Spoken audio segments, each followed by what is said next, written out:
An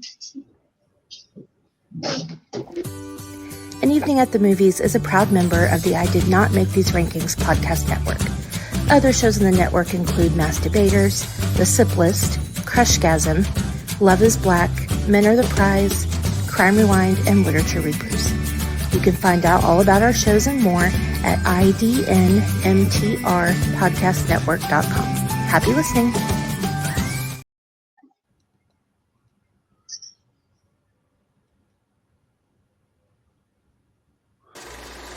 You are now entering the world of a movie review.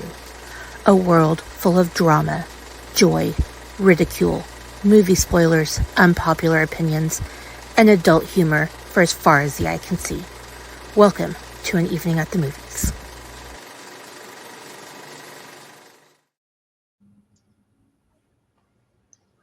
Yay! We are actually live everywhere, not just on isolated ones this week. I am so happy with myself. I altered the settings for the Facebook so we can be live everywhere, Facebook, Twitter, and YouTube, but yay, I'm such a smart person. Well, no, realistically, Amanda helped me because I forget. But welcome back, everybody. This is everybody's favorite movie review podcast. This is the Evening at the Movies, the podcast where we eat the stale popcorn, we drink the watered down sodas, and we discuss all of our favorite movies and why we love them. Welcome back, co-host. Thanks. Excited to be here, getting back into podcasting. It's becoming more of a regular thing again, so that's getting kind of cool. And yeah, I'm still sitting here well, I'm not in my wheelchair now, but I'm still recovering from surgery, doing the physical therapy. It hurts. And yeah, other than that, I have nothing going on. I feel like 7 years from now, you're still going to be... Remember that time that you and Chancey broke my freaking ankle with your gypsy curse? Yes. It's all your fault. You know it. I mean... What's funny is that you're always the one bringing it up. Yeah, but I mean, at the end of the day, you probably would have brought it up again anyway, so I'm ripping the damn Band-Aid off. Whatever. So, we have a very special guest with us this week on An Evening at the Movies. She's been here before, and we've been from Gus to Kelly. We've done Crooklyn. And she is an amazing member of the I Did Not Make These Podcast Network. I'll let her go through all the other details herself, though. But welcome back to the show, Kendra. Welcome back, teammate. Thank you for having me. I like Amanda. I'm getting back into podcasting as well. Once you take a little break, it is hard to get back into it and be busy. But I'm working on a new little mini series called Crushes That Raised Us. And by us, I do mean millennials because that's what I'm going to know the most about. So I'm starting with childhood and coincides wonderfully because I'll be talking about Disney movies and the delusion that it gives us and how Aladdin, we're going to draw a line to the toxicity that is Zach Morris and above and beyond. But yeah, I'm really excited to kick that off next week. But yes, so it's probably out by the time this is out. But yeah, Crushes That Raise Us. Should be interesting. You know what's funny to me is it's like, It'll be pretty close because I don't know which one of us is delayed. Is it me or you? I can't tell. It's Kasey. Oh. You know how they say, like, you know, they gave us unrealistic expectations, and I totally agree with all that. But honestly, the most unrealistic expectation Disney gave me was that I could call forest animals and they would talk to me and help me clean my house and be my sidekick. Like, where's my flounder? You know, where's my Olaf? Or not Olaf. Wow. Yeah, Olaf. Or like Olaf is dead from global warming. So yeah, I'm like, I just want the animals to talk to me. Honestly, I wish. I always been like, come on to you. If you have pets, you're like, you could tell me if you could talk. Just oh yeah. I won't tell. I won't like call National Enquirer. I'll like keep it low key. Right. It'll be between us. Mhm. But yeah, and then I'm the host of Crushgasm, so you can go to crushgasmpodcast.com or kendrawritestuff.com where I have a lot of blogs. And I'm starting a new music site that'll hopefully kick off in September. That is it's going to be female focused. It is called the Vagina Sing-Alongs, and it will just female interviews, and we're not going to ask the question, what is it like to be a woman in music? Because that's a stupid question. I'm just going to talk to them like they are humans, like they are people, like they are musicians. And music reviews, album, be pretty cool. I'm excited. Vagina Sing-Along should be a musical. Like the sequel to Vagina Monologues.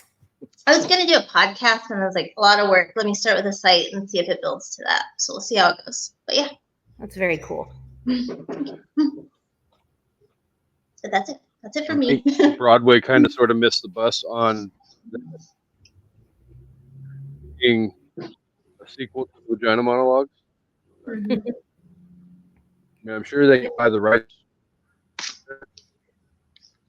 As long as my vagina is not required to actually sing. So, No.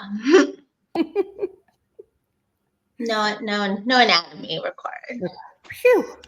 oh Lord. Thank God for that. So, for those of you who don't know, we are Animation August. So we're going to be talking about all kinds of animated movies all month long. And first up, we have a modern day Disney classic. And we're going to be talking about the movie Tangled. Woo-woo. Yay. I'm excited. I love this movie. And really quick, we'll discuss that in a minute. For those of you who don't know, Tangled released on November 24th, 2010, was directed by Nathan Greeno, Byron Howard. It was released by Disney, obviously, had a $260 million budget and a box office of $192.5 million. Nice. It can be found on Disney Plus if you would like to watch it. And, well, I had already posted the Rotten Tomatoes score in our network group chat, so I'm not going to bother asking if you guys want to wager a guess as to what it is. But I know. Still, fuck Rotten Tomatoes. But the Rotten... Amanda, would you like to wager a guess as to what the Rotten Tomato score? Well, I already know what it is. Wasn't it like 89%, 88%?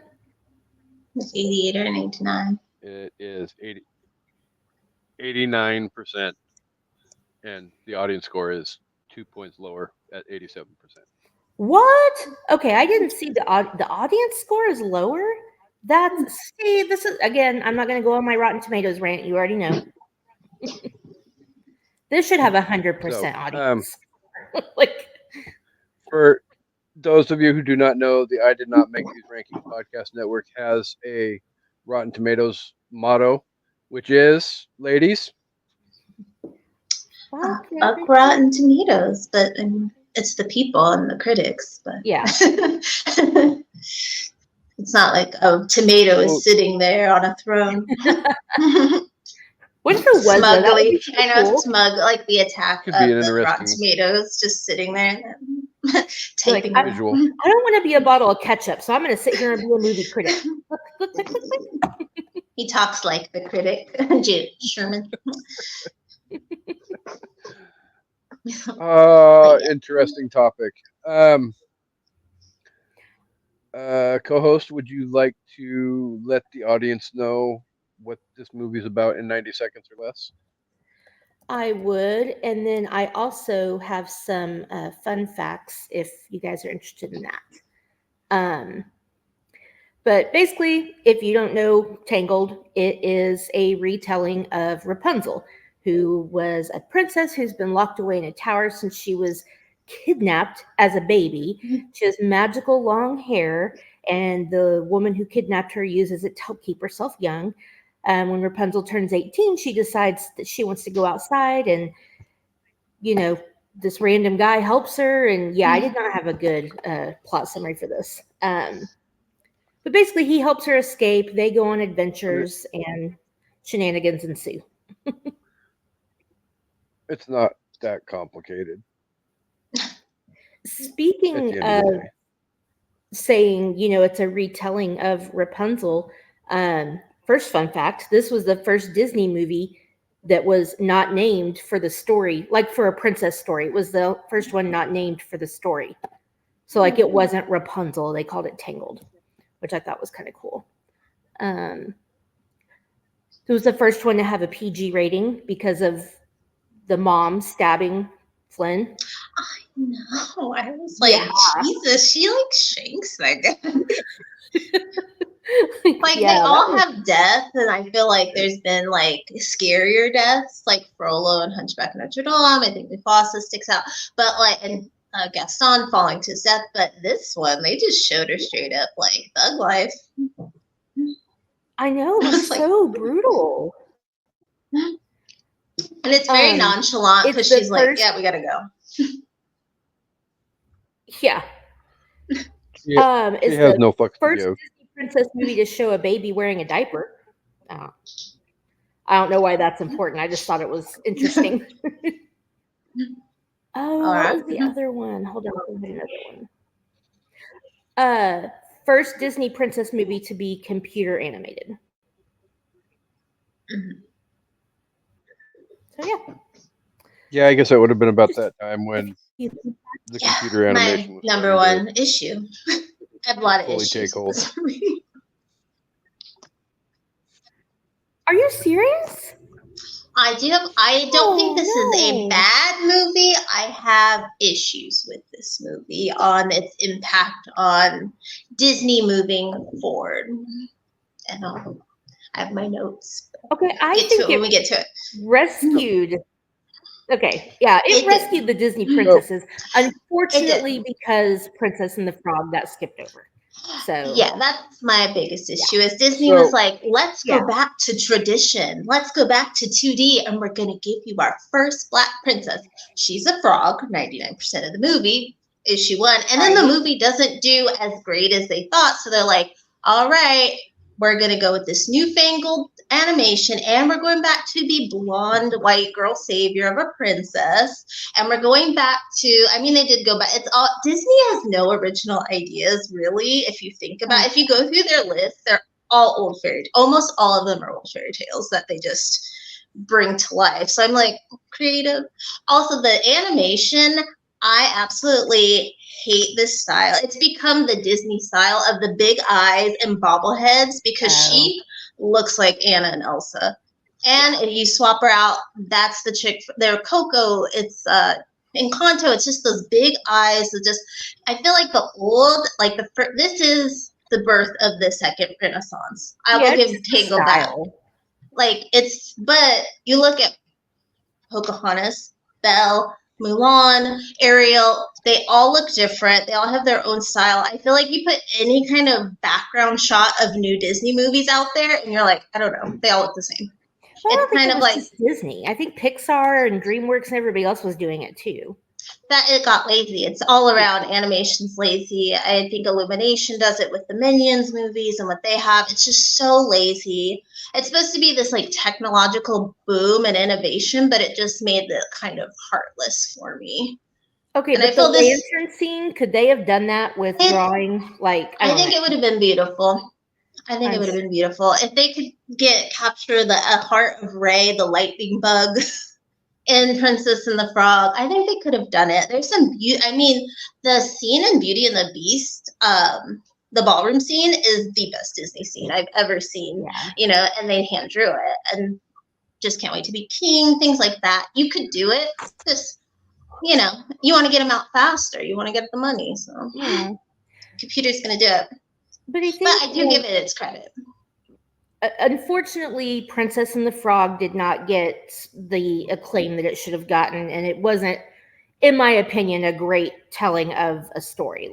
They could have had way more of her and less of the frog and just all that. But besides Princess and the Frog, for like 3 or 4 years, we were not getting any Disney princesses. We were getting, No, we were getting the Madagascar movies, Ice Age, Bolt and Cars and Cloudy with a Chance of Meatballs and all these movies. So when we went to see Tangled, George and I took Abby, and we had been into the animated movies. I mean, of course, we had a little kid. She was, 6 when this movie came out, 6 or 7.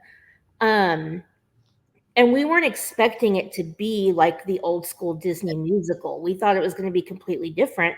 And so I felt for George, I was like, oh man, he's going to hate this. There's so many songs. But he actually really liked it. Like, this is a Disney movie that he'll watch, and he won't watch the other princess movies. So there's a lot to be said for it as far as humor. And I mean, I get what you're saying about the animation, but I guess that stuff doesn't really matter to me as long as it looks cool.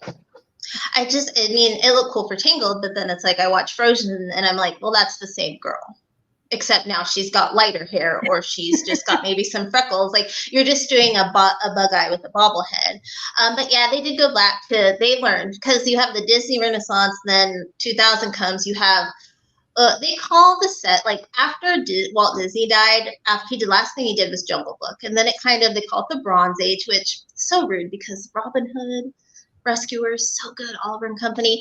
But I think the darkest age was those 2000s. Like, Lilo and Stitch is up there, and I love Emperor's New Groove, but they weren't given like dinosaurs. Right. Oh, that Brother Bear movie. Come on, the one don't with say the that cows. about dinosaurs. Shannon will hurt you.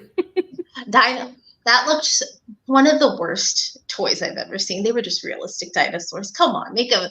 I want to I shit on the bug eye thing of the new Disney, but at least make them cute.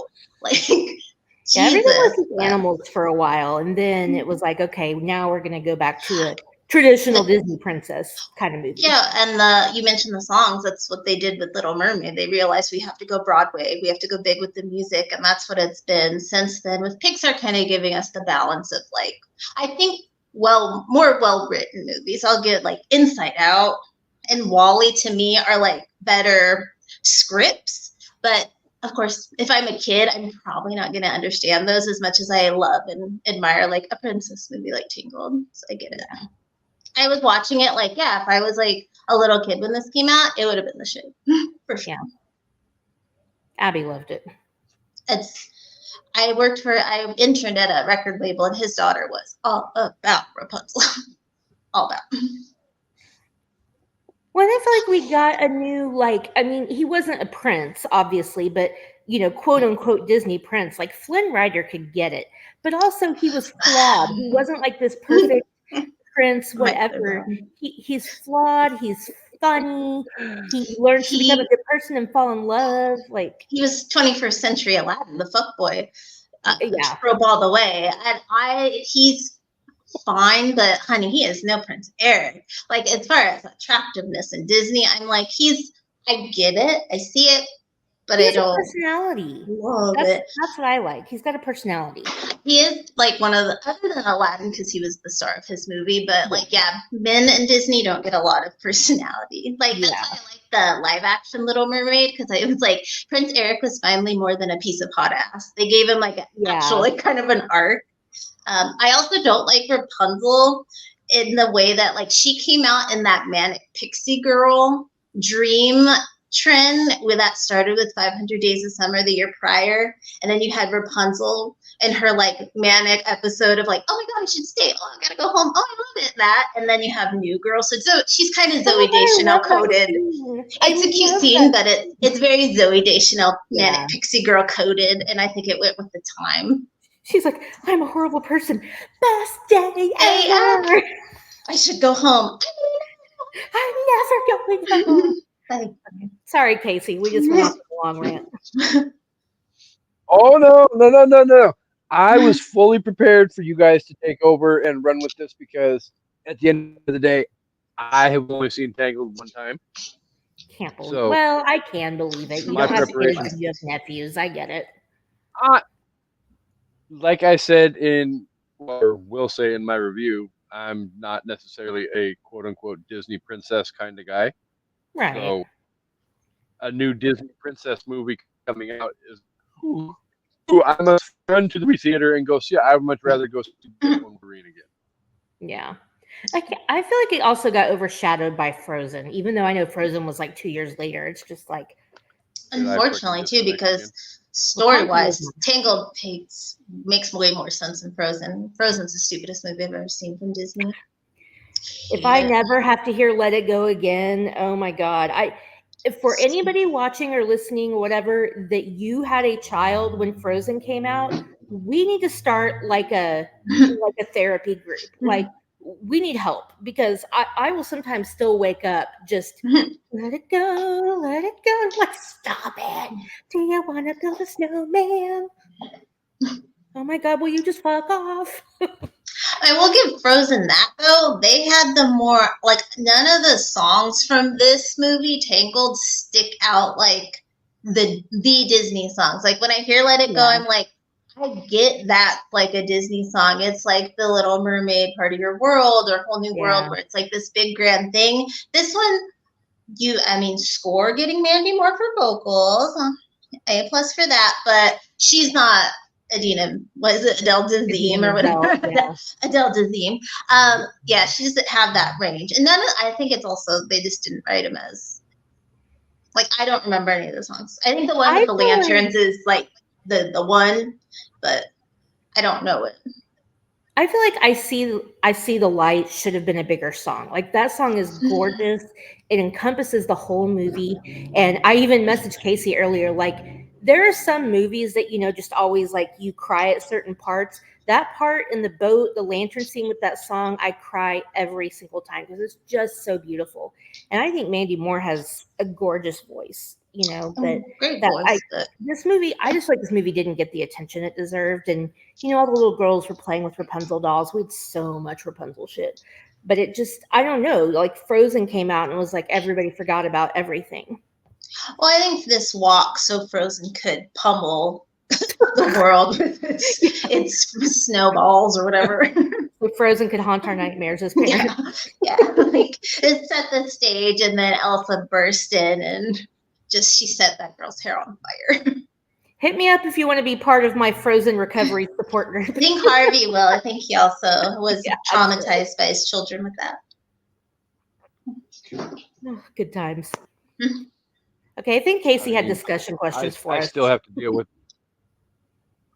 Well, no, before I get to that, I was just gonna say I still deal with it on a regular basis at work, because one of my clients literally, and he is gonna giggle about the fact that this story is getting told, and he will listen on Wednesday when it releases.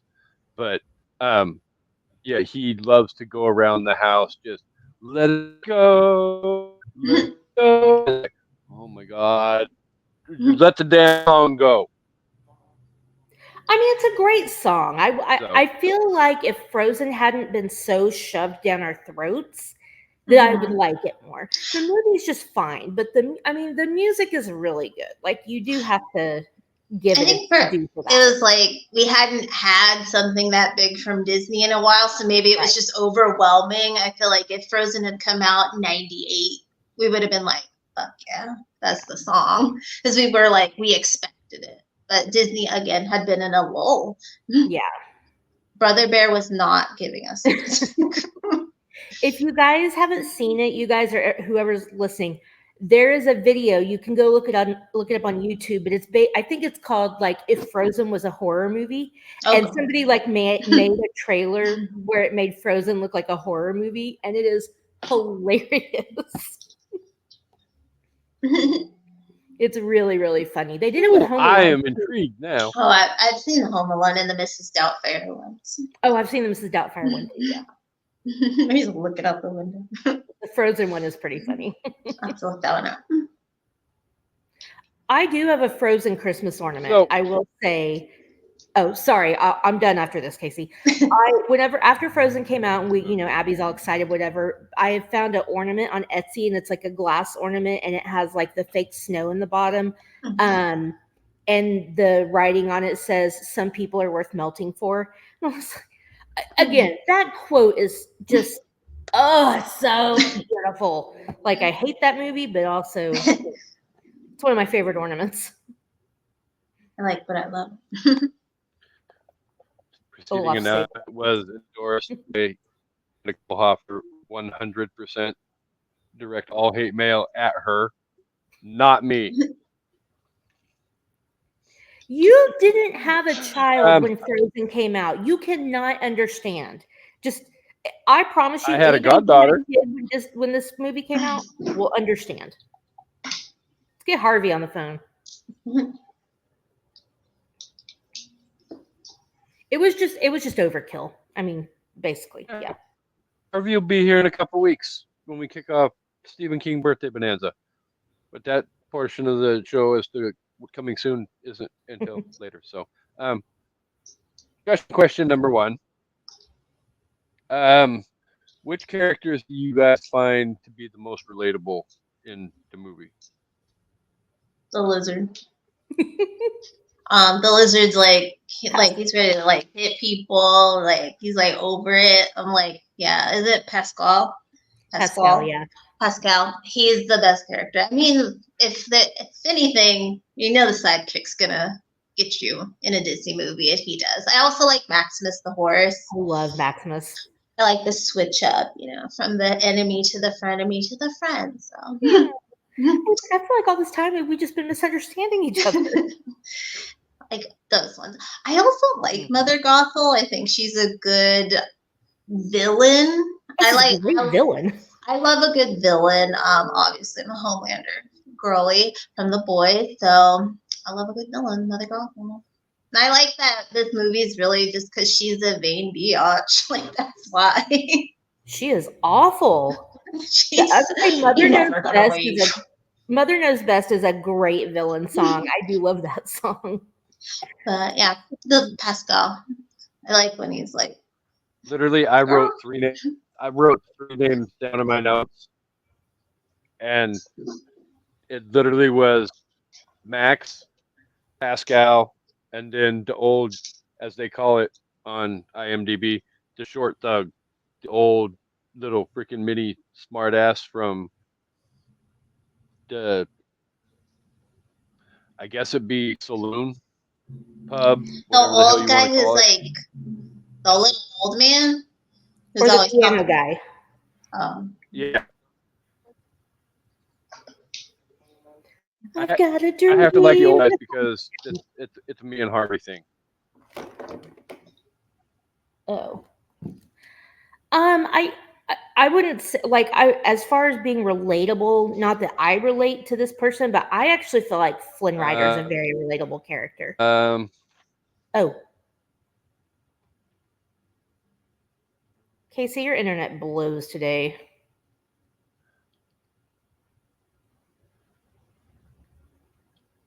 Say that again. I had circles of death. Yeah, your internet sucks today.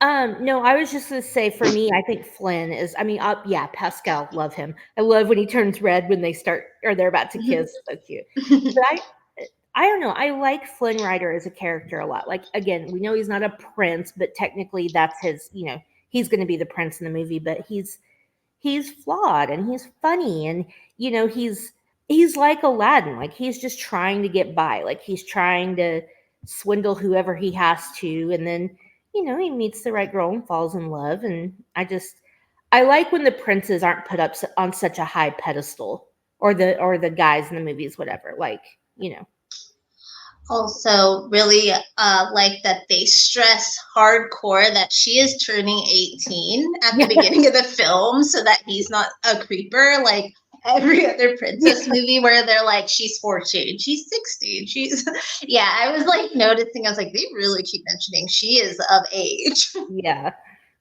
Even though it was like a time when you could get married away at as a child, for modern times. Because he's probably, what, 25? 23? He was significantly older. Yeah. He's been around. He's probably definitely a well-seasoned adult. But I digress. Go ahead. Oh, I wanted to ask one of my questions now because it's a good segue into it since we were just talking about it. If you had to choose one as your sidekick, would you choose Pascal or Maximus? Pascal. He's got more personality, even though Max could get you places. I would want a little. And he friend. didn't take anybody's shit. Yeah. Like he would have cut someone too if he had to. Well, the Max was. He was fighting with a sword.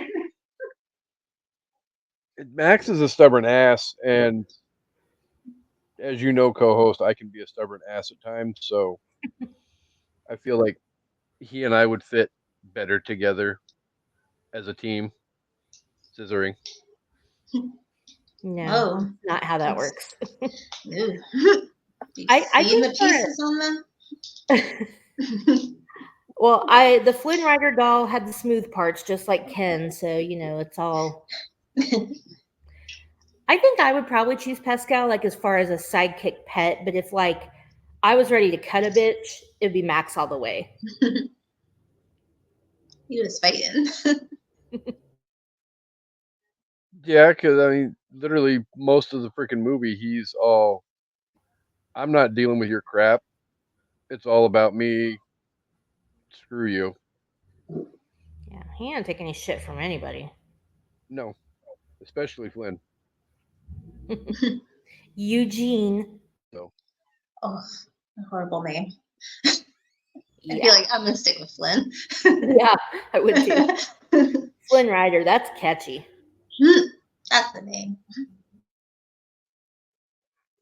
So, if you got any more questions, co-host, go ahead, because literally, like, the only thing I have left is the cookie cutter, traditional, what do you like, what do you not like, and we've kind of sort of gone down that road already. Okay. The only other one that I had, like a little thought-provoking thing, is if a power existed like what Rapunzel has, would you use it? Oh, like her birth. Yeah, I mean, I think for healing. I don't know how to stay young. Thankfully, my dad blessed me with melanin, so I don't need that. But to heal, yeah, I mean, save on those doctor visits. I'd be like, oh, touch the hair. Oh, sing the song. Like, but for everything else, I think I don't have gray hair yet. I want it. I think it's beautiful. I think to gray is gorgeous. It shows that you've lived, that you've experienced life. So I wouldn't mind it. Wrinkles, you've lived a life. But I do not like to be hurt. So I would probably be more adventurous. Don't worry, I got magic hair. No, I'd be more adventurous if I knew I could just like heal. Yeah, me too. That'd be like Groundhog Day. We're like stepping in front of trains and driving off cliffs. I don't know if it'd heal you that well. No, probably not. Probably not. You're just like, come here with that hair. The pieces.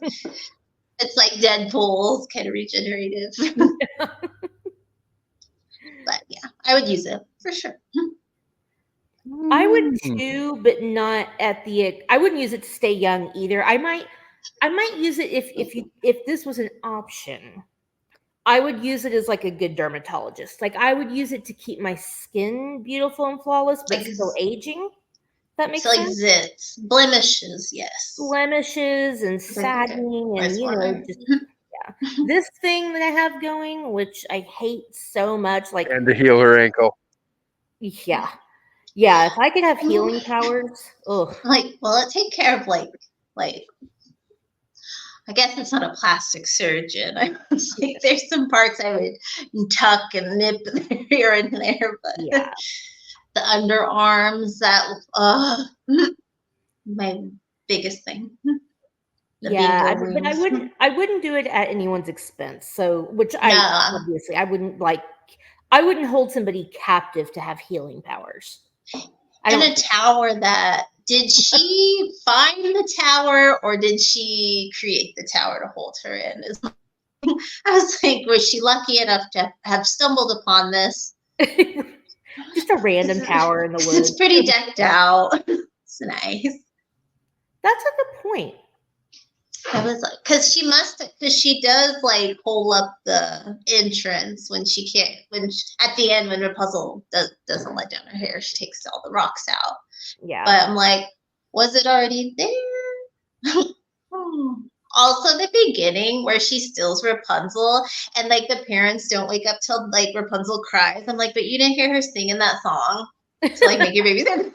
Like, guys. What the hell were you doing that caused you to not hear the song? Deep We're sleep trying to and make that next baby. REM sleep, and then got out of it once she cried. But yeah, It was I a would little use it. metaphorical headboard rattling. Kasey, what would you do with that power? I would probably go with the whole healing, just for the pure fact that I literally have to look at this every day for the rest of my life. And it's not fun. It's not a fun reminder of that time a year when I spent 2 weeks in the hospital, but we won't go back down that road. Yeah. Or if it could like get rid of bad tattoos, would be great too. Amanda is. So, I mean. Where do you rate healing would her on probably your? benefit me. Yeah, where would you rate Rapunzel in the Disney princess world? I mean, this version of Rapunzel. Oh, sorry. Go ahead, Kasey. Oh, I was just gonna say, I probably, for me, would put her somewhere in that 5, maybe 6. I don't think she's a horrible princess. I can just think of a few that I would classify as better princesses, in my opinion. Mm-hmm. I mean, I put her in my top 5. I don't know. This version of Rapunzel, not like the original Rapunzel movie, but this version of her, I don't know. I like the character. I like how it was written. And again, it's like ushering in a new era of Disney where, characters are being written more clever and snarky and funny. I mean, you got that from like the villains, but then now you're kind of like getting it, like from the main. Yeah. Like a frying pan. Who knew?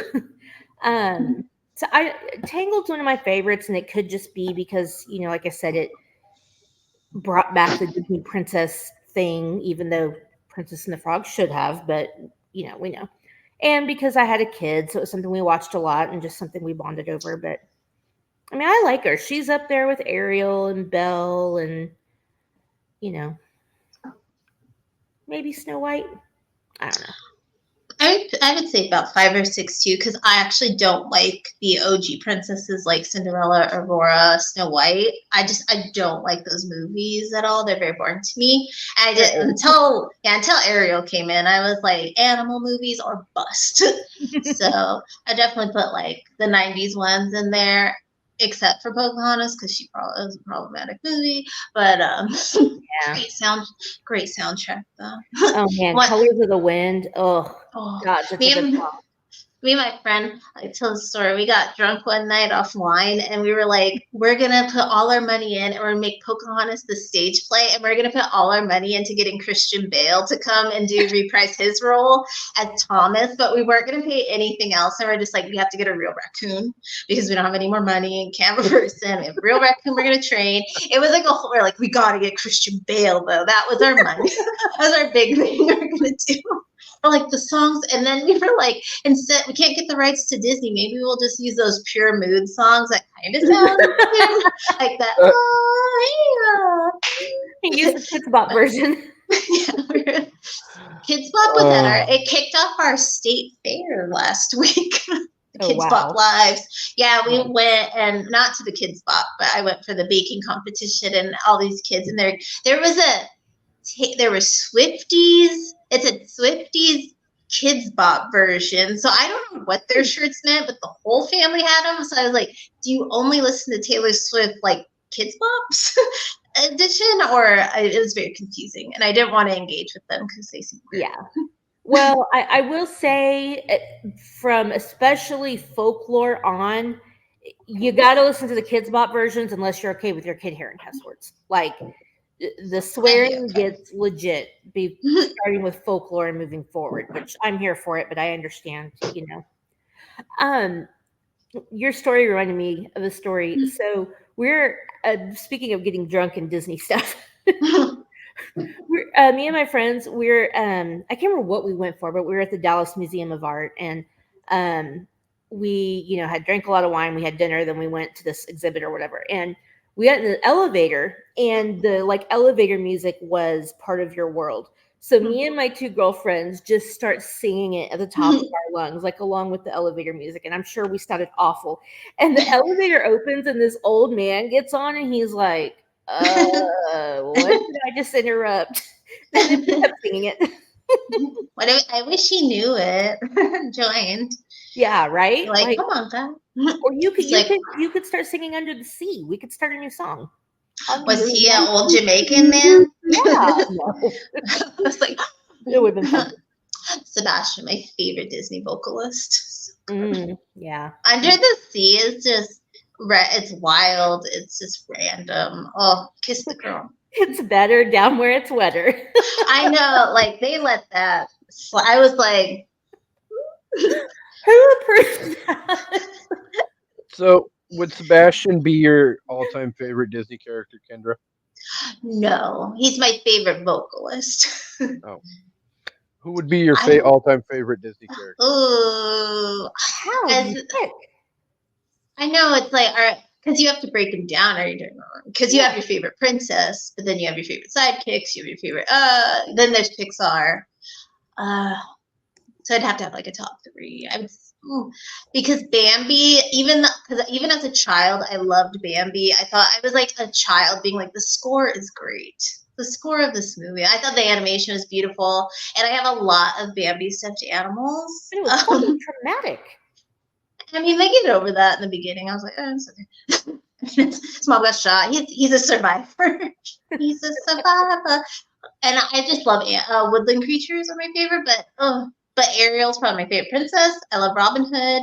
And then Mike Wazowski is my favorite Pixar from that era, because he's a loser that always just does him. He does him, and he makes it. I like that. But he also has a girl that's crazy about him. Yeah, he just being him. He's a short king, but it's a girl. I love him. But yeah, I don't think you could pick just a singular character. I think there's tiers. Like Mindy Kaling says, for best friends, there's a tier the tier system. Do you have any ideas about what would be in your tiers, co-host? I mean, honestly, Rapunzel's one of my favorite princesses. And then probably Belle. I love Ariel, but it's one of those things where it's when you watch that as an adult, you're like, her dad wasn't the bad guy. Her dad was 100% correct. But Belle too, I did live spin a song, and we broke it. It's all about musicals. So I did Beauty and the Beast, the original, not that horrible remake with the Hermione. But we talked it. God off the dress was just I've seen cosplayers do it better, and they don't have Disney budgets. Come on. I was Fair. Did they get that from the indoor swap meet? That should have been the show-stopping scene. It was just so. That's the first movie I ever saw in theaters, so I was very excited to see what they did, and I was I fell asleep until the end where they get violent, where a guest thought they're gonna go kill them. I was all right, now it's getting good because the violence is starting. Somebody finally died. Yeah, I was yeah, but I felt it was not. Emma not having I think they're in France, and she has her English accent. Was kind of but yeah, that was not. I think I've only liked Jungle Book and The Little Mermaid for live action. So you're going to get mad at me because another one that would be one of my favorites is the live action Jasmine. I loved the live action Aladdin. I saw it twice in the theater. I really, really liked it. And I loved Jasmine. I loved that she was such the original Jasmine is a strong character too, but this one was she was a bad bitch, and I loved it. And I loved the original song that they wrote, which I know a lot of people were like, this isn't from the original movie. That's fine. I don't care. It was a great song. Yeah, at least they added something. That's why I like Little Mermaid giving Eric a song, even though it was the least of the songs, but at least he got something. But also, why was live action Jafar so hot? I don't even know what he looked like. He was sexy. I tried to watch it on a plane and I was like, if this goes down, this can't be the last thing I watch. Oh my God.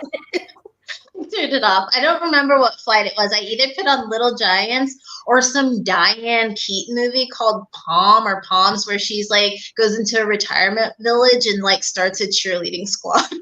I fuck so hard with Diane Keaton. I love her. This movie was probably only on like Amazon Prime. I've never seen this in theater. It was literally probably only on like United Airline flights. But it's good. Check it out. And book club. Bring me back for book club. Oh yeah. Kasey, what about you? Oh, we can't hear you, buddy. Your thing did the thing again. Now it's muted. Oh, and Flounder. I love Flounder. Sorry. Okay. I love that whole. This is not going to be the last movie I see if we fucking go down. Oh my God. Yeah, I was like, that's gonna be a soundbite or something. I have to figure out how to edit video so that we can do that and make little clips. Because I don't know how to edit video. I mean, I don't either. But you could just. So this is what I do. I don't know if we should be telling everybody or whatever, but I will, like, when I used to make the videos with the little just segments, I would just screen record it. Like, I would pull up the YouTube video or the StreamYard video, screen record the part I want, and then edit it, crop it and all that, and then just use that. So you could do that and just add that as a video to the beginning of this. It's not a bad idea. See? Not just a hat rack. Not just a hat rack, my friend. So, my personal favorite Disney character, my off-the-wall favorite Disney character probably would be Rafiki from The Lion King. It is time. Did you guys try to draw with your thumb? I think everybody did when they saw that looked. Yeah. I mean, what's not to love about Kung Fu Monkey that whips a big ass lion's ass because he's being a dumbass and blaming himself for killing his dad when it wasn't even his freaking fault. Still could have stayed around and told somebody. Ran away from his problems. A man. Of course. What about Lion King? Kasey, what about Genie? Oh yeah, Genie's kind of like the all-star. No, Genie's up there as well. I mean, animated Genie is up there as well. Yeah. Robin Williams was freaking hilarious in that role. I don't care. And the fact that, I mean, obviously he took off the sequel, but came back for Aladdin, King of Thieves. Yeah, I haven't seen any of the subsequent Lion Kings. Aladdin's. Aladdin. Or Aladdin. Sorry. Yeah, you know what I meant. Because they were always like animated, like less than. And you're like, well, it's like when you do the made-for-TV, like the Madagascar Christmas, and which I watch. I love those. I think they're cute, but you're not getting the same level of. The Lemurs or King Julian is like the funniest thing. King Julian is one of my favorites. Oh my God, I love him. I know it's not Disney, but loved. And then the penguin, the head penguin, whatever it is. Ned is not to say this on American soil, but the Rooski is right. Sorry, Kasey. Oh no, you're fine. And Aladdin King of Thieves was straight to video when it came out. It didn't even hit the theater, so. But it's not necessarily a horrible movie. But like you guys said, it just didn't get the push that theater movies are going to get from the mouse. So it suffered in that way, but it's still, Robin Williams is one of my all-time favorite actors, so you can't go wrong with him at all.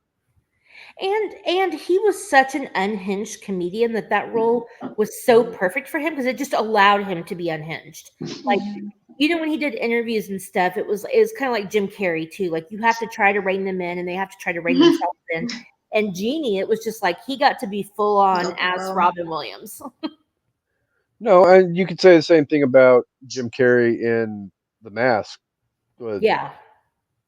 Yeah, it's not the animated world and be able to be unhinged like Robin was, but still, he could go full on Jim Carrey, and yeah, it just worked.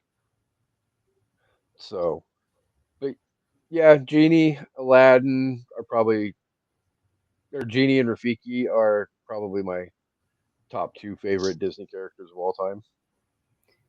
I'm with Kendra. This requires some serious thought and categories. Like, because also I love the Anxiety is a new one that I'm just obsessed with from Inside Out 2. Still my number 1 movie of the year, but I haven't seen it yet. It is so good. Oh, when things like, I love her. Maya Hawke is just, that's the role. I love her too. Yeah. I mean, at the end of the day, I was kind of waiting for you guys to, Kasey, what is your opinion? And then I was going to throw in Deadpool. Yeah. That's not making my top 10. It was fine. Are you serious? I think it's good. It's good, but I've seen a lot of movies so far this year, and it's just it was good, but it was like, how many? Ryan Deadpool over explains a little too much. I get that he's the work with the mouth, but it's like sometimes real American. I don't need the whole plot. I loved Hugh Jackman in it. Of course, seeing the suit. I mean, I watched the animated series. I was excited to see the suit. Yeah. But the whole thing with Marvel and all the timelines is kind of like I'm just like, bitch, let's like stay in, or let's like, I want things to matter. And it's like, and it's also very confusing. You really have to be like, wait, they're like, anything with the TVA, I love Loki. I have no idea what's going on in Loki half the time because they do the TVA stuff. I'm like, what? But I did like it. It's fun. I wish there were more X-Men though. I was hoping for more X-Men. I was sad there was no. I wanted kind of like alternate Storm and like a different road. I was hoping we'd see kind of that, and like just people maybe like who have wanted to play those roles, just kind of in that wasteland area. Like I know Jennifer Lawrence. Like, I understand Halle Berry, but they could have got Jennifer Lawrence, whatever that character's name is. Mystique, yeah. I feel like, or I know Keke Palmer has been like really wanting to be Rogue, so it would have been kind of cool to see her as like an alternate Rogue or something like that. Just people. But do you know how much money they probably had to spend just to get Wesley Snipes? And then all, and he was not great. He's like, "What you doing there?" Yeah, he literally. It was a big deal. I was like. Unfortunately, I did see it, I think, Saturday, so the Comic-Con panel kind of spoiled it for me, but I was like, still like, oh, okay, but my heart is Channing Tatum, so that won me over. I was like, yes. All right, well, let's not spoil Deadpool for everybody, but yeah, it was okay. Well, I mean, for me, it's in my top 10 of what I've seen so far, and it's my favorite Deadpool movie by far. So. It'll be what I never remember what happens in the first one. I always go every time I think of something. I'm like, oh, my husband's like, that's number 2. I'm like, I don't even know what happened in the first one. Yeah. I mean, the whole scene with Like a Prayer, just, I mean, my God, Hugh Jackman, what did you do? Like, I was not expecting him shirtless. I was like, oh. I was like, oh my. Oh my. I need a cold shower. Why did they get divorced? God, if she sees that, she's gonna be like texting them. You what? I would. I know. And the fact that they made a joke about that in the movie. I was like, I would be like, no, you can't say that about my divorce. But that's the kind of friends. Yeah. I was like, I was shocked for him. Like the audience could be. Yeah. It's like, oh my God. Damn, Gina. But yes, it was good. But I mean, have you seen Thelma? What's Thelma? Thelma. Oh, Thelma is. It has June Squibb, who played Sheldon's Nima in Big Bang Theory. She's also from that movie Nebraska that was really big in Oscar-y. It was black and white. So she's like 90-some years old. It's an action movie as if an old person was the star. So it moves at her pace because she gets scammed out of money. And so she's like, oh, screw that. I'm going to go get my money. And so it's how an old person would go about that. And my favorite is like, she does what like all old people do where they're like, do I know her? So that the action will stop and she'll be like, I'm going to go, are you from, do I know you from Betty? Becky? And it's so, oh my God, it's the funniest shit. And she goes through her phone and she's like calling everyone. She's like, oh my God, I can't believe they died. Like, seriously. So that if Inside Out 2 had not come out this year, it would be my number one. So okay. I was crying. And I'm adding it to my watch list right now. Check out Twisters too. I do want to. Twister is it's a hometown movie for me, and I know people that were extras in it, and just so that anything like that always kind of contributes to you liking a movie, and especially if you've grown up in that kind of, you grew up around tornadoes. It's like, are there parts of it that are super unrealistic? Sure, but also it's just a lot of fun. And just fun. Your local meteorologist in the movie. Like I know that Emily Sutton was in the new one, and I loved her before we moved down here.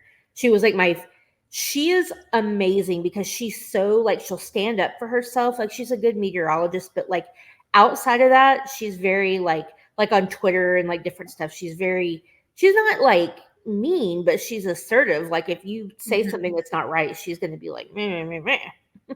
I love her. Anyway. I like that. Like they got local news. Yeah. And then Gary England, rest in peace, was in the original. He was such an epic meteorologist in Oklahoma City, like 40 something years, I think. So epic that there is a drinking game named after him that we would play during tornadoes. And we still play it now, even though, it's probably now should be like the Mike Morgan drinking game, if you know. But yeah, the Gary England drinking game is a whole thing, and it made tornado season fun, drink every time you say hook echo or, and anyway. Tangent. Well, I mean, we go down rabbit holes all the time on an evening at the movies, so it's all good. But unless there's something anybody else wants to make sure that we address, this was definitely a whole lot of fun, especially having Kendra back on the show. Yay! We need to have Kendra back more often. Kendra brings the entertainment. Tell me, book club, double dose, chapter 2, whatever it's called. I love me some old lady movies. There's a good one coming out with Kathy Bates. Oh, really? I think probably Diane Keaton because she's in all of them. It's called Summer Camp. It's like a reunion. They're going back to camp, but I have no idea why people have summer camp reunions. But yeah, it looks really good. I loved 80 for Brady. I like those movies too. It's so cute.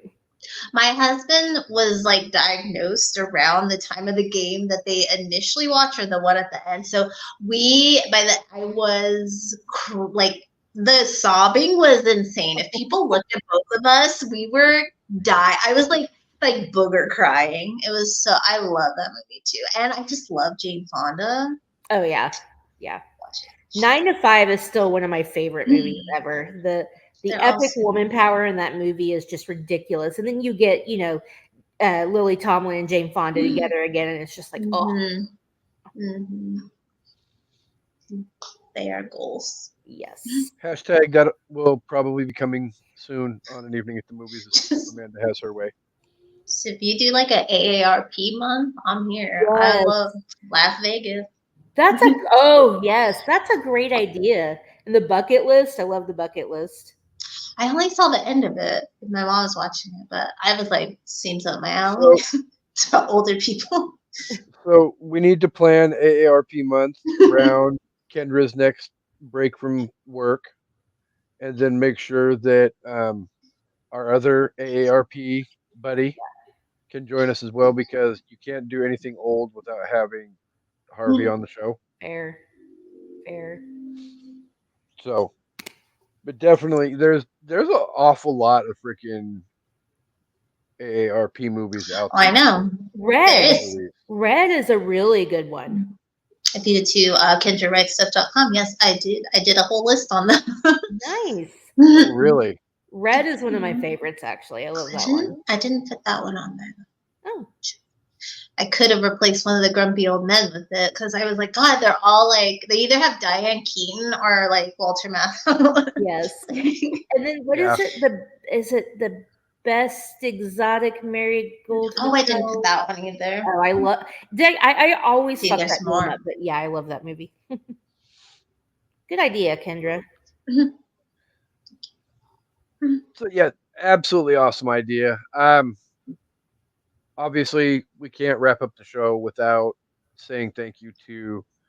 I'm gonna at this point have to upgrade the dozens and turn them into the hundreds, because you guys are showing up in droves the last 5 or 6 weeks with our viewership numbers right now. I mean, we're hitting triple digits each and every week, and for a podcast that was squeaking by throughout the last 3 years, I appreciate it, and I know Amanda does as well.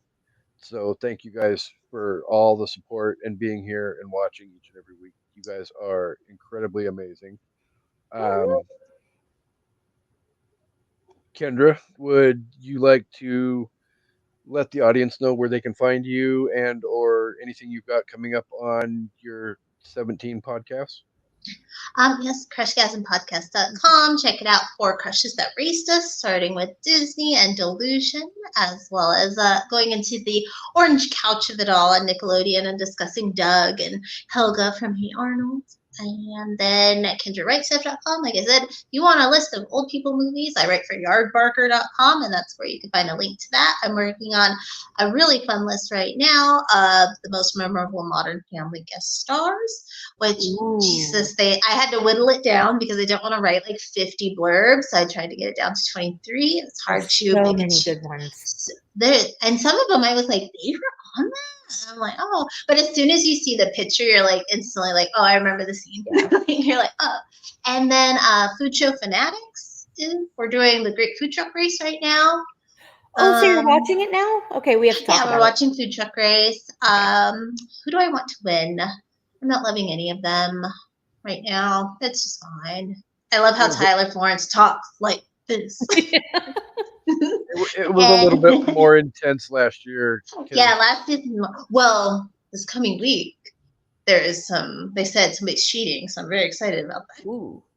I thought the whole somebody leaving their milk out during the it was like, oh, was that on purpose? Like, and I mean, last week they were like, you can't make mac and cheese, and then their empanada truck's like, that's our ancient family recipe. I was like, for mac and cheese, ancient, shut up. And then Fishnet's like, you can't make lemonade. Honey, you don't own lemonade. Yeah, lemonade is not a recipe you've come up with. Yeah. But yeah, and then look up for the vagina sing-alongs in September. But yeah, thank you, and thank you for having me. Keep having me. Yay! Definitely 100% follow all the stuff that Kendra does. It's amazing, and I highly recommend it. And I've even been on Crushgasm a couple of times, so definitely go check that stuff out. Co-host, do you have anything that you would like to let the listeners know about? I actually do this time. I know we're still planning for Literature Reapers to come back, and honestly, we got to talk about that because it's been like 5 months since I read that book. I either have to read it again or we have to pick a new book. I had literally read that book 3 times in the last 6 months. Waiting for the Literature Reapers. Okay, fine. I'll read it one more time. But yeah, we're going to lock that down soon. But the sip list is going to be back. We've been on a break for a while. And for now, I'm going to be doing bi-weekly episodes. And we'll kind of see how it goes. Just life shit's been happening. And you get bogged down, Broken but I ankles. am excited. Huh? Broken ankles. Yeah, that and other stuff. So, but yes, we will be coming back with Kasey and Harvey, and Harvey suggested top 5 TV friendships that never became romantic.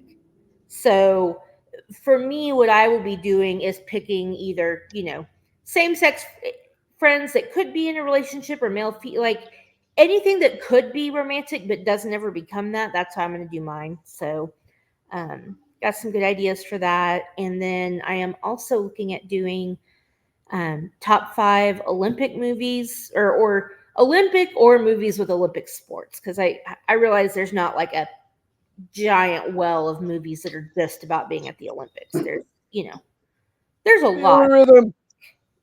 so. Oh, and then yes, so the SIP list is back. Not when is this episode dropping? Tomorrow or next week? When is it? August 7th. Okay. So Wednesday. So we will be actually recording on the 8th, so then probably the following Wednesday or Thursday. So after you hear this, you should wait about a week and then you can have the SIP list back. Another thing I did want to mention real quick is that, obviously we are in an election year and things are getting kind of crazy and all that. And, we here at an evening at the movies are not going to tell you how you should vote. That's your own personal choice. But there's a right way. What? There's a right person, Well, and there's the wrong person. But we won't tell you. But I'm not gonna, if you were listening to the SIP list right now, I would go off on a whole thing and tell you who I'm voting for and why you should too. But the only thing I did want to say is that if you want to see Kamala Harris win, hopefully become the nominee and win, there's a lot of things going on. There's a lot of Zoom meetings and calls to action and whatever, but this is just a small thing, but I am making friendship bracelets and selling them. And so far I have sold about $350 worth. Once I take my cost out of that, I will be donating what's left to the Harris campaign. So if you are interested and you want a friendship bracelet, it is on Etsy. It's creative with a K, Creative K Designs is the Etsy shop. So yeah, if you're interested and you want to help contribute and you want some friendship bracelets, please check it out. And doing what I can do, it's not much, but hopefully it'll be something. So yay!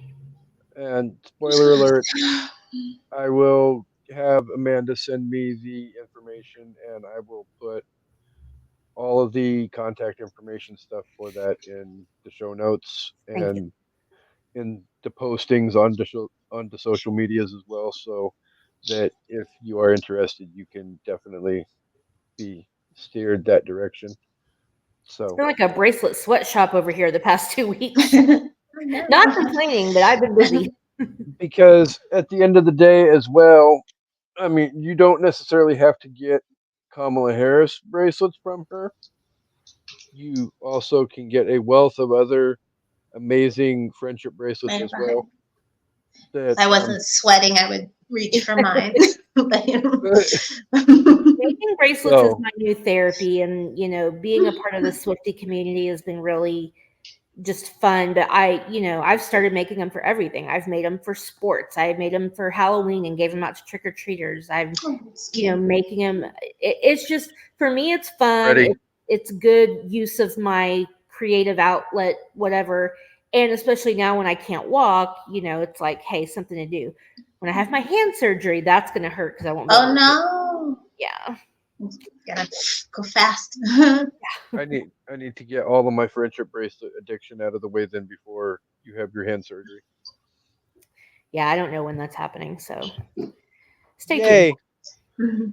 So, I'm not going to go down the whole list of everything we've got coming up on an evening at the movies, but animation. It's flipping me off. It was yeah. Everybody, definitely Amanda is the one to Blame. No, I was going to say thank. Blame for kids' movies. No, just kidding. I mean, at the end of the day, we really haven't not just for kids. I agree. Well, we're over 3.5 years into this podcast, and I could probably count on one hand how many times we've focused on. I mean, we've done The Lion King, we've done maybe one or two others that I can think of.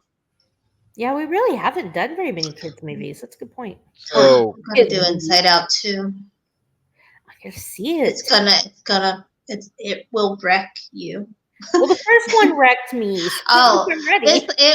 it wrecks you in a whole new way. Okay. That one wrecked you because it was like a good story, and you're like, oh, being bong. This one takes you back to being 13 and trying to be cool, and you're like, oh god, that's exactly what it was like. Yeah. Just that, and still like in your head if you have anxiety. Oof. Maybe So- we'll have to do it later, but yeah, we've picked some good movies for this month. So. Oh yeah, so obviously August is Animation August, and next week we've got Lego Batman coming up, Megamind, and Paranorman, and then everybody who's been here throughout the history of the show knows what is coming up after Animation August is over. So I'm not going to go down the list of everything that goes with that, but Stephen King Birthday Bonanza in September and Halloween Horror Fest in October. So lots of good stuff coming up over the next couple of months. So definitely stay tuned for all of that.